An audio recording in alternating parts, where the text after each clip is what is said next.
l'article 80 du Code électoral, que est la loi de 2012, avril, fait obligation au directeur général de l'ECAM de publier la liste électorale nationale.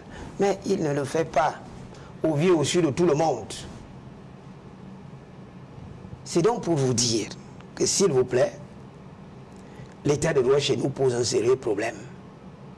Le Cameroun est malade de ses hommes. Et pourquoi? Tout simplement parce que la politique prend le pas sur le droit.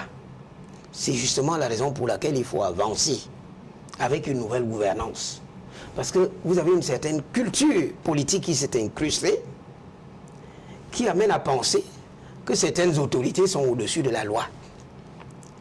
Prof, pour revenir sur la publication de 1996, vous dites, je cite, « La vérité historique impose que l'on rappelle que les maîtres mots de la méthode managériale du président Paul Biya ont toujours oscillé entre rigueur dans la gestion, moralisation des comportements et démocratisation de la vie politique. » Fin de citation.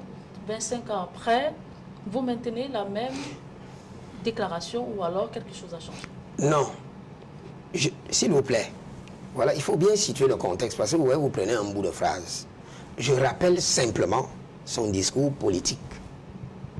Mais à l'épreuve des faits, si vous nous donnez l'occasion, on va démontrer qu'il y a un très gros décalage. Ce que je me fais comprendre. Ça, c'était le discours politique qui ne cadre pas forcément à l'heure actuelle si on évalue sa politique avec les faits.